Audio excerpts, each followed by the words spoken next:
On the eve of the company's IPO, Luis took the stolen proposal and got into my Rolls-Royce ahead of me. "Vice President," he said calmly, "Boss Mu said I'm more suitable than you to negotiate this project. In terms of ability, I'm no worse than you." I didn't get angry, on the contrary, I laughed. Although inside the company I had appointed Laura Mu as the chairwoman, everyone knew that I was the real decision-maker behind the scenes. And as for Luis, just a fresh graduate with a pretty face, what real ability could he possibly have? Living off a woman, maybe. Half an hour later, my assistant rushed over in a panic. Only then did I learn that Luis had been in a car accident and died on the spot. But the very next second, Laura had already released a pre-written obituary across the entire internet, claiming that I was the one who had died. From then on, Luis would be the president of the Ning Group. A few days later, I showed up on time at the company's IPO ceremony. Just as I was about to cut the ribbon, a 5 or 6-year-old boy ran over and blocked me, shouting arrogantly, "My mom is the chairwoman. My dad is the president. Who the hell do you think you are?" When the argument reached a stalemate, my wife finally arrived late, ignoring the terrified, ghost-seeing expression on her face. I smiled and handed over Luis's death certificate. "Chairwoman Mu," I said lightly. "Luis won't be coming. As for his appointment notice, do you want me to burn it for him right now?" Chapter 1. The company's IPO ceremony was about to begin. Yet I was stopped at the entrance. It wasn't until a security guard's startled shout alerted people from the Mu Group that a senior executive hurried over. The instant he saw me, his pupils shrank violently, his face turning deathly pale, and the words slipped out of his mouth almost by reflex, "Be brother-in-law." I looked him up and down. This man was my wife's younger brother, my brother-in-law, Jonathan. Ever since I got married, everyone from my wife's family had been leeching off me, no matter whether they were aunts, uncles, or brothers-in-law. They were all shoved into the company without exception. Yet these people held their positions without doing any real work, drawing high salaries while contributing nothing. For the sake of the company's operations, I had occasionally mentioned to Laura that I wanted to reassign them to other, less important positions, but my wife had slapped me across the face in front of the entire company. "Kevin, you're just a vice president. The Mu family isn't yours to arrange." Thinking of this, I snapped back to the present. A chill seeped into my eyes, and my tone was no longer as calm as usual. "What? The company is going public, shouldn't I be here?" Hearing the familiar voice, my brother-in-law froze for a few seconds, then burst out laughing, drawing countless glances from the crowd inside. "That's not right. You're not my brother-in-law. My brother-in-law was already run over and killed. Get lost. Get lost. You damn fraud. Don't delay my little nephew's succession ceremony." Nephew. Succession ceremony. My heart skipped a beat. Laura and I didn't even have children. Where did this so-called nephew come from? With the IPO ceremony imminent and time pressing, I shot him a cold glance and walked straight toward the ribbon-cutting stage. Just as I picked up the scissors, a little boy of 5 or 6 suddenly jumped out, glaring at me with hostility and shouting, "Put the scissors down. My dad is the company's president. My mom is the chairwoman. Who do you think you are, that you're worthy of cutting the ribbon?"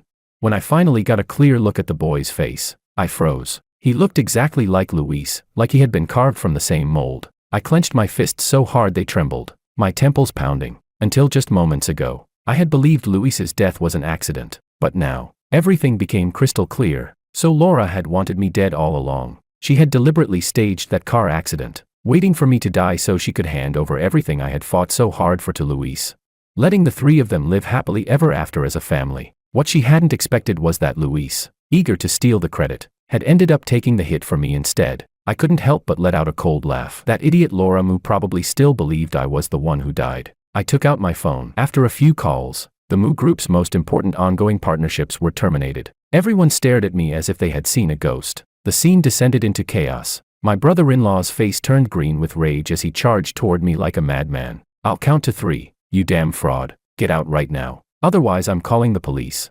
I didn't even spare him a glance. Before the third count ended, Jonathan was knocked to the ground by a few swift punches from my personal bodyguards. I cleared my throat and picked up the microphone. "The younger generation at home lacks discipline. Sorry to make a spectacle of ourselves." With that, I picked up the scissors on the stage and completed the ribbon cutting in front of everyone. My movements were smooth and decisive, leaving no room for interference. A deathly silence fell over the venue. Then waves of shocked murmurs erupted. "Didn't Vice President Ning die in a car accident?" Chairwoman Mu said it herself. "Then who is this? He looks exactly like Vice President Ning. Could he be a fraud hired by a rival company?"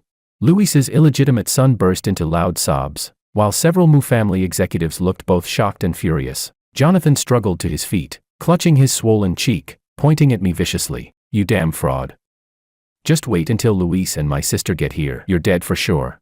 As soon as he finished speaking, Jonathan pulled out his phone and dialed a number. Not long after, my wife's voice came through the line. Chapter 2. When my wife learned that someone was impersonating me and causing trouble at the IPO ceremony, she immediately had Jonathan put the call on speaker to stabilize the situation and decisively clarified.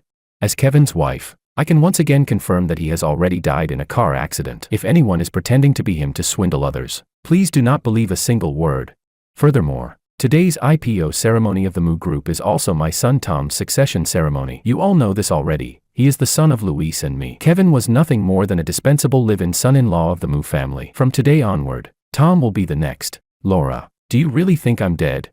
I'll give you 3 chances. Crawl over here and apologize to me immediately. Before she could finish speaking, I had already lost all patience and cut her off. I swept my cold gaze across the entire venue. So everyone in the Moo Group knew about that illegitimate child. Everyone except me. Fine. I had personally built the Moo Group up from a tiny workshop into a publicly listed company. Every single deal had been secured through my connections. Yet in Laura's mouth, I had become nothing more than a dispensable live-in son-in-law. Fine, Laura Moo. Since you're courting death, then the Moo Group doesn't need to exist anymore. I lowered my head and sent out a text message. A few minutes later, all of the Moo Group's suppliers terminated their cooperation as well. Some employees at the scene had already noticed something was wrong. Their gazes shifted toward me again and again. Just as one of them tried to report it to Jonathan, he was shoved back. The Moo Group is going public right now. And you're saying our partners canceled their contracts? Are you crazy? Get lost. After hearing my voice, there was a clear pause of several seconds on the other end of the call. Then came an extremely shrill, piercing voice. Sir, I know you're a fraud hired by a rival company, but no matter how well you act, you can't fool me. I'm Kevin's wife. How could I not know whether he's dead or alive? Laura spoke with absolute certainty, so much so that I almost laughed from anger. That employee finally couldn't take it anymore and shouted into the phone about what he had just discovered. The scene instantly fell back into panic and chaos. Laura began cursing loudly, and the more she heard, the more convinced she became that I was a fraud sent by a rival company to disrupt morale. It's impossible for the suppliers to cancel their contracts. If anything goes wrong, I'll compensate all of your losses. I let out a cold laugh. The company had just gone public. Almost everyone present held original shares. If the company went bankrupt right after listing, the losses wouldn't be a matter of a few thousand or tens of thousands per person. It would be millions, even tens of millions. The smile in my eyes deepened. At that moment, my personal assistant suddenly took out his phone and handed me a live stream feed. It was my office. So after my death, all of my belongings had been cleared out. Even the office decor had been changed into Luis's preferred style. On screen, several of my personal collectibles were tossed casually into a corner. Laura's voice suddenly appeared. The company is about to go public. These items, feel free to bid on them. I looked closely. Among them was a landscape oil painting. 10 years ago, Laura had casually mentioned that she liked oil paintings. I had eagerly gone off to study painting for an entire year and then presented it to her with both hands. There was also a pair of sapphire earrings. 5 years ago, when the company had finally stabilized, I had flown to Paris and spent $30 million to win them at auction. And now, the landscape painting was snapped up by an online viewer for $10, while the sapphire earrings sold for less than $30. Laura didn't even blink, as if she were casually disposing of worthless junk. I felt as though my heart had been viciously carved out. Laura, you have 2 chances left. The very next second, my pupils shrank violently, because I saw the jade pendant my grandfather had left me. Laura casually picked it up, her eyes filled with unfamiliarity, her tone indifferent and distant. This seems like some kind of old jade. I don't remember what it was for. Go ahead. Everyone, just bid. I immediately placed a bid of $200,000. Before this, most people in the live stream had been holding back. After all, no one believed cheap goods could be valuable. But now it was different. Chasing highs and killing lows, within just over 10 minutes, the price skyrocketed to $2 million. Jonathan seemed to notice my tension. Following my line of sight, he broke into a malicious grin. Oh, so you like this piece of jade? Then I'd better tell my sister. 5 minutes later, the price climbed to $30 million. I clenched my teeth and chose to call a sky-high bid. Just when I thought I could finally get my grandfather's jade pendant back, Laura received a message. On camera, she let out a light laugh, then raised her hand and smashed the pendant to pieces. Congratulations to the gentleman who chose to call a sky-high bid. Author's note, to call a sky-high bid means being willing to pay any price to secure the auction item. Chapter 3. My whole body jolted as a surge of adrenaline shot through me. That was the only keepsake my grandfather had ever left me, and judging from Laura's expression at the very end, she had clearly remembered it. Seeing that she had achieved her goal, Jonathan deliberately mocked me. You're one hell of a dedicated fraud, aren't you? Just to pretend to be that Ning guy. You were even willing to bleed money and to call a sky-high bid. I couldn't be bothered to respond to him. In my heart, I muttered coldly. Laura, you have one last chance left. The live stream audience kept growing larger and larger, taking advantage of the Moo Group's IPO buzz. The tangled triangular relationship between Laura, Luis, and me was quickly dug up and dissected, becoming hot gossip among netizens. So it turns out Chairwoman Moo and Luis are true love, that Kevin was just a useless deadweight. A grown man who lives off a woman and can't even have kids. Good thing he got run over and died.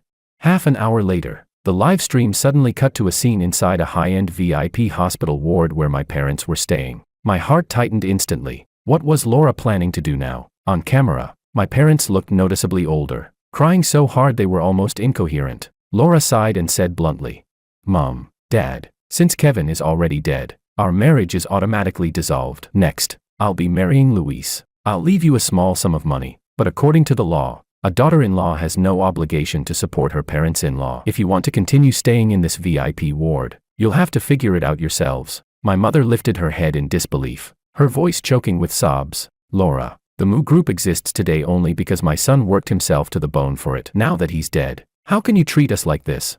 Laura immediately became agitated. "Mom, that's incredibly unfair of you to say. Kevin was lazy and useless. If it weren't for me and my brother holding the company together, do you think you'd still be living in such a nice hospital ward? I've spent all these years serving your Ning family like a slave, working myself to the bone without complaint. How can you twist the truth like this?" After finishing in one breath, Laura's tears came instantly. She cried bitterly into the camera, acting as if she were the real victim. On the hospital bed, my mother was so angry she kept pounding her chest, while my father cursed Laura for being shameless. But with Laura's flawless acting, combined with what was probably a hired wave of online trolls, the live stream chat instantly exploded with abuse. Chairwoman Moo is so pitiful, making money for the Ning family by day and still having to endure these two old people at night. As a woman, I totally empathize with Chairwoman Moo. Can this whole family just go die? Exactly. Chairwoman Moo is being completely upfront. She's even leaving them money. Their son is already dead. What more do they want? Moments later, Laura waved her hand. Several bodyguards behind her immediately stepped forward, dragged my parents off the hospital bed, and forcibly kicked them out of the high-end VIP ward. I couldn't watch anymore. I clenched my fists so hard that veins bulged on my forehead. In that instant, the very last trace of affection I had for Laura completely vanished. "Laura, your final chance is gone." I decisively called the investors. "This is Kevin. The Moo Group's IPO plan is to be halted immediately, including all Moo family businesses. The Moo family's dog, the Ning family, don't want it anymore." After hearing my voice, the other party asked nothing. They hung up and carried it out at once. Then, with another call, I contacted the bank and immediately reclaimed all properties registered under Laura's name, and froze all of her bank cards. Chapter 4. After finishing all of this, I swept a cold gaze over several core members of the Moo Group's business team. None of them were from the Moo family. They were all people I had personally transferred over back then to support the Moo Group's development. The Moo family idiots don't recognize me. What about you? Don't tell me you don't recognize me either. As soon as the words fell, those key executives hesitated no longer. They immediately stepped forward and surrounded me, their throats bobbing as if they had endured immense grievance, their voices trembling. "President Ning, we never imagined you were still alive. Just give the word and we'll leave the Moo family immediately. We truly don't want to stay in this place for even one more second." I nodded. The tightly furrowed lines between my brows finally eased a little. At this moment, Jonathan finally sensed that something was wrong, because just minutes earlier, they had discovered that their bank cards, and even the company's accounts, had all been frozen by the bank. What's going on? An aunt from the Moo family, a vice president in name only, stared at me and cursed loudly. "It's you. It has to be you. You damn fraud. Stirring things up behind the scenes. My Moo family is worth hundreds of billions now. You dare sabotage us from the shadows. Just wait until Laura gets here and deals with you." Jonathan lifted his head, a flicker of shock flashing through his eyes. But only moments later, his rage reached its peak. Ignoring the people behind him trying to stop him, he strode straight up to me and threw a punch at my chest, even scraping and damaging my cufflink. If it weren't for the quick reflexes of the veteran employee Sam beside me, who rushed to support me, I might have fallen to the ground. "Jonathan, what right do you have to hit someone?" Sam shouted angrily. Jonathan glared at him and sneered. "Sam, you don't seriously believe he's Kevin, do you? You're an employee of the Moo family now. Get your ass over here." Sam spat at him without hesitation. "Pa, from this moment on, I'm not anymore." But I hadn't regained my balance yet. As I tilted to the side, my arm accidentally knocked over a vase on the ceremonial stage. The crisp shattering sound immediately drew Jonathan's attention. His expression changed drastically. "That's an antique worth several million. You'll have to pay for it." Sam panicked as well, together with a few other employees. He rushed forward, and they got into a scuffle with Jonathan. After considerable effort, they were finally pulled apart. Jonathan wiped the blood from his nose and, in a fury, called the police on the spot. "Just you wait. When my sister and the police get here, we'll see how you clean this up."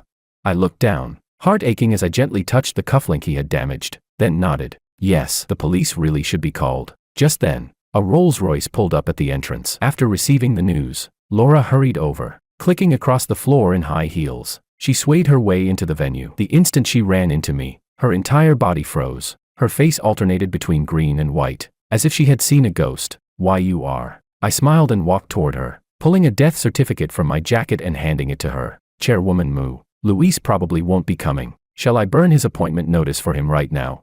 Chapter 5. It was hard to describe the expression on Laura's face at that moment with a single word. Her features twisted violently. After the initial shock came fear and sheer panic. She felt as if all the blood in her body had frozen, the muscles in her face twitching uncontrollably. Trembling, Laura took the death certificate I handed her. Her palms were slick with cold sweat when she opened it and saw Luis's name with her own eyes. Her legs went weak, and she nearly collapsed onto the ground. "Mommy." Tom threw himself into Laura's arms at once, then shot me a glare and tilted his head to complain. "Mommy, this bad guy just cut the ribbon with the scissors. Go hit him." It was clearly agreed that Tom would cut it. "Mommy, when is Daddy coming?" Jonathan hurried forward to help Laura up and couldn't help asking. "Sis, what's wrong with you? Where's my brother-in-law Luis?" Laura shakily stood up, her face deathly pale, but when the words reached her lips, she didn't dare say outright that Luis was already dead. After all, this was still the IPO ceremony. If people found out now, it would definitely trigger a stock price crash. She forcefully suppressed her emotions, pulled Tom into her arms, and deliberately changed the subject. "Didn't you say something happened to the company? What exactly went wrong?" Only after Laura's reminder did Jonathan slap his forehead. Gritting his teeth, he glared at me and explained everything that had just happened. By the time Jonathan finished speaking, Laura's heart sank completely. She stole a glance at me, already more or less certain that all of this was my doing behind the scenes. But in front of the Moo family and her own employees, Laura knew she absolutely could not collapse right now. Even if it was an act, she had to keep acting. She nearly bit her lip until it bled, then steeled herself and took out her phone, preparing to humble herself and beg those partners and investors. After all, the company had just gone public. If it went bankrupt at this moment, Laura couldn't help shivering. Yet after dialing more than a dozen calls, she discovered that she had been blocked by every single one of them. "Why you?" Laura looked at me in fear, her lips trembling uncontrollably. Jonathan stepped forward, glanced at her, then at me, and asked curiously, "Sis, why are you staring at this dead fraud?" "Don't be afraid. I've already called the police. Once they arrive, they'll arrest him." Unexpectedly, Laura swung her hand and slapped Jonathan hard across the face without hesitation. "What dead fraud? He's your brother-in-law." Jonathan was completely stunned, staring at her in a daze. Only then did Laura realize what she had said. A cold sweat instantly broke out over her body. "No, wait, you already called the police." Suddenly, the sound of police sirens rang out from outside the entrance. "The police are here."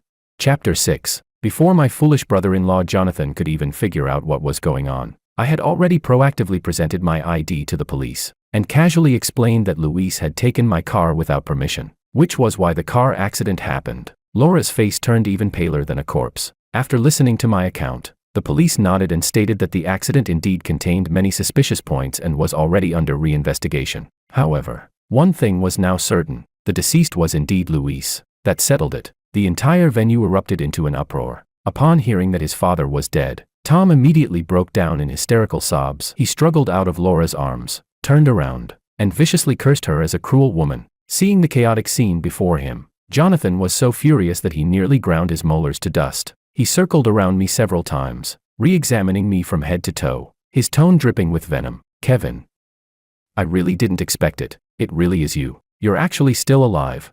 Only when he noticed the shattered vase on the floor did he finally remember why he had called the police in the first place. As if he had seized hold of my weakness, Jonathan grabbed my sleeve and said loudly to the officers, "Officer, no matter who he is, he damaged our antique vase. We demand full compensation at the original price." Several Mu family relatives immediately joined in, shouting at the top of their lungs. That's right, it's worth several million. It'd be best if he went to jail for it. I cast them a cold glance and let out a disdainful snort. Clueless idiots. Apparently enraged that I dared to humiliate them to their faces, the Mu family members shouted even louder, their voices nearly cracking. I frowned, rubbed my ear, and said calmly, "Officer, if it can be proven that the vase is truly an antique, Kevin, will compensate it no matter the price." But I raised the cufflink that Jonathan had damaged earlier and held it up in front of him. "Jonathan, you broke this during the fight just now. You'll need to compensate me at market value as well." Jonathan glanced at the tiny object in my hand and burst into loud laughter. "This thing? No problem. I'll buy you a bunch online later." "Kevin Ning, I really didn't expect you to be this poor now." The police officer glanced at me, then waved over an antique appraisal expert who had accompanied them. Moments later, the expert put down the broken porcelain shards and magnifying glass, stood up slowly, and said to the police, "Officer, this is not an antique, it's a mass-produced craft item, worth only a few hundred at most." "What?" Jonathan was stunned, his eyes nearly popping out. He lunged forward and grabbed the expert by the collar. "Look again. This is a Mu family heirloom. How could it be a cheap craft item?" Several officers immediately rushed forward and restrained the enraged Jonathan. The appraisal expert was clearly irritated as well. He straightened his collar and sneered. "A family heirloom? I've been in this business for over 10 years, and this is the first time I've seen someone treat a street stall craft item as a family heirloom. Absolutely ridiculous. And you wanted to extort this gentleman for several million, in your dreams." Jonathan was shut down so hard his face turned red and his neck stiffened. Suddenly, as if he realized something, he sharply turned his head toward several Mu family relatives. The aunt who held a nominal vice president title shuddered in fear, her gaze darting away guiltily. "So it was you, Susan, it was you who stole the family heirloom. Grandpa passed that down to me." If not for the police restraining him on the spot, he would have lunged forward and torn that Mu family aunt apart. Standing to the side, even I hadn't expected that before I said anything, the Mu family would already descend into internal chaos. Laura was trembling with rage as well, pointing at her relatives and cursing them for being shameless. Once they had finished tearing into each other, I calmly stepped forward and raised the cufflink in front of Jonathan again. "Jonathan, don't forget to compensate me for my cufflink." Jonathan, driven nearly insane by his relatives, shot me an impatient look and waved his hand dismissively. "Get lost. Get lost. Go ask my secretary for a few $100. Stop being an eyesore."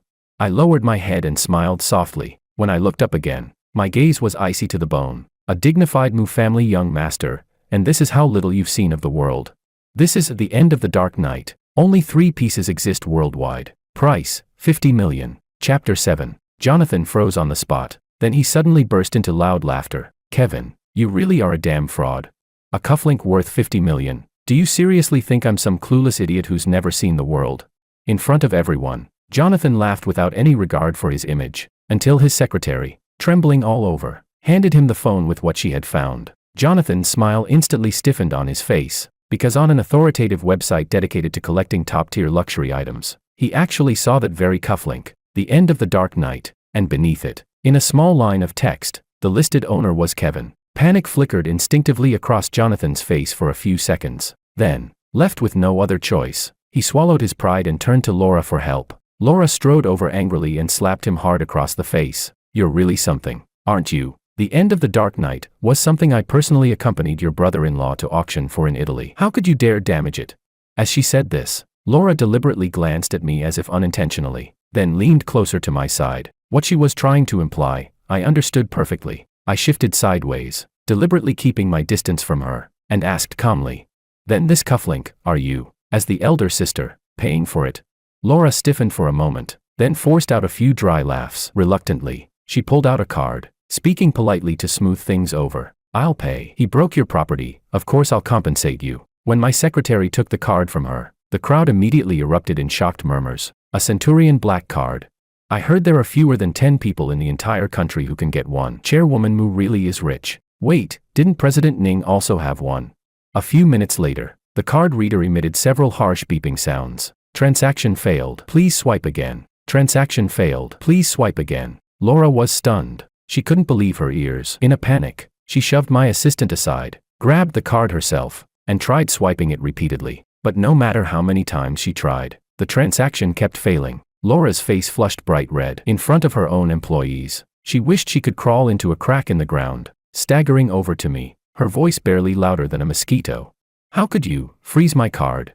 I let out a cold snort, snatched the card from her hand, held it up, and said loudly, Laura, from today onward, not only this supplementary card, all properties under your name will be reclaimed by the Ning family.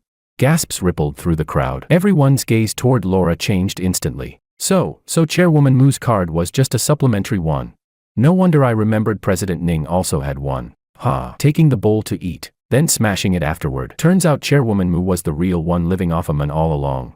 Listening to the sharp waves of mockery ringing in her ears, Laura's face alternated between red and white. Her eyes were rimmed with red, on the verge of tears. In front of everyone, Jonathan couldn't stand seeing his sister humiliated. Furious, he swung his arm and shouted at me. Ning, you're nothing but a guy with a bit of dirty money. What are you showing off for? I broke the cufflink. Jonathan, will compensate you.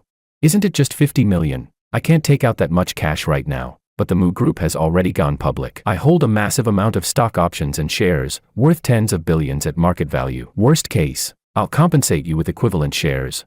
Jonathan spoke with righteous indignation, as if he were the one who had suffered some grave injustice. I looked at him quietly. Jonathan, I don't want Mu family shares. I don't want stock options either. Jonathan froze for a moment, then grew even angrier. Kevin Ning, don't push your luck. I shook my head helplessly. I don't want them because Mu family assets are simply worthless. The moment the word worthless left my mouth, Jonathan thought I was deliberately humiliating him and nearly lunged at me again. But just then, his secretary came stumbling over, whispering something urgently into Jonathan's ear. In the very next second, Jonathan's eyes flew wide open. A gurgling sound came from his throat, and then he collapsed straight backward. Laura screamed and rushed forward to catch him. From the crowd, someone, whoever it was, saw the breaking news on their phone. Their voice trembled as they spoke. It's over, the Mu family is bankrupt. The Mu Group, it's completely finished. I let out a soft sigh and nodded. Yes, I already told you, it was useless. Because it really was. Worthless. Chapter 8. Now things truly exploded. Not only the Mu family relatives, but all Mu Group employees, including Sam and the others, completely lost it. What? The Mu Group just went public and it's already bankrupt. Are you screwing with us? We worked ourselves to the bone for this company, earning peanuts every month, all for the sake of stocks and options to make some money for our families. And now you're telling us it's all gone. That's right, Chairwoman Mu. You must give us an explanation. The scene grew more and more chaotic. If not for the police holding them back, Laura feared she would have been torn apart alive by the employees. At this moment, Jonathan was finally revived. His eyes were locked tightly onto me, his mouth opening and closing like a dying fish. Faced with this sudden catastrophe, Jonathan was probably hating himself to the core, hating that he had personally called the police earlier. And Laura was completely numb. On one side lay her biological younger brother collapsed on the ground. On the other was her own son cursing her as a vicious woman. Behind her were furious relatives and employees who wanted to rip her apart. She closed her eyes, wishing she could just faint on the spot and be done with it. When she opened them again, Laura broke down crying, utterly devastated and filled with regret. She no longer cared about her image as chairwoman. She kicked off her high heels, crawled on her knees to my feet, and desperately clutched my pant leg. Husband, I was wrong. I shouldn't have harbored such thoughts. I really know I was wrong. Please spare the Mu family. Okay. I frowned and instinctively stepped back. Laura lost her balance and slammed heavily onto the floor. Her chin split open and started bleeding, leaving her in a pitiful state. I didn't even look at her. There was no warmth left in my voice. Laura, I remember you made yourself very clear in front of my parents. You said you would marry Luis, and that everything belonging to the Ning family would have nothing to do with you anymore. You even forced my parents out of the hospital room in front of the entire internet. The things you just did, don't tell me you've already forgotten them. With every sentence I spoke, Laura's expression grew uglier. Every word she had personally said just an hour ago now slapped her back in the face, hard. Laura opened her mouth dryly, as if trying to explain something.